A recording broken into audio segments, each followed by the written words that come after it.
আপনি কি জানেন এই মুহূর্তে আপনি যেখানে আছেন, যার উপর বসে আছেন, যেখানে আপনি শুয়ে আছেন অথবা যেখানে আপনি হাত রেখেছেন, আপনি হয়তো একবারও ভেবে দেখেননি যে আপনার সাথে আরও কোটি, কোটি জীব বসবাস করছে। এমনকি আপনার অতি প্রিয় যে বিছানাটি তার মধ্যেও অথবা বালিশে লুকিয়ে আছে এক অদৃশ্য দুনিয়া। আই নিড 360 জিকে চ্যানেলের এই পর্বে আমরা জানার চেষ্টা করব এই অদৃশ্য দুনিয়াতে কারা বসবাস করে এবং তাদের মারাত্মক ক্ষতির প্রভাব থেকে কীভাবে রক্ষা পাওয়া যায়।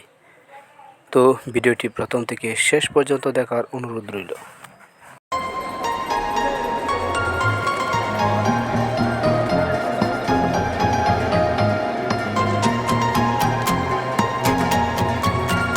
প্রকৃতিতে এমন কিছু জীব রয়েছে যার অস্তিত্ব বিজ্ঞানীরা গভীর পর্যবেক্ষণের মাধ্যমে খুঁজে পেয়েছেন।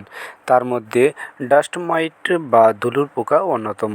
এরা আকারে এতটাই ছোট যে তাদেরকে খালি চোখে দেখা যায় না। হ্যাঁ, আমি এতক্ষণ যে জীবটির কথা বলছিলাম তা হলো ডাস্ট মাইট।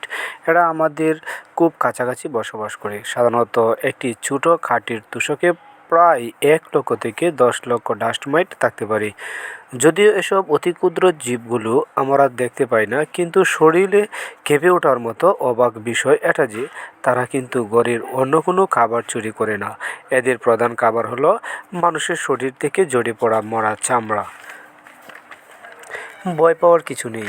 আমাদের দেহে থেকে প্রতিদিন লাখ লাখ মরা চামড়া ঝরে পড়ছে, আর এসব মরা চামড়া খেয়ে তারা জীবনযাপন করে চলছে।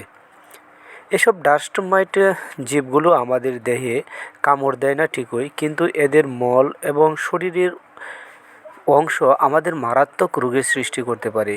অ্যালার্জি, ঘন ঘন হাঁচি এবং অ্যাজমা বা হাঁপানি সহ অনেক কষ্টদায়ক রোগের কারণ হতে পারে।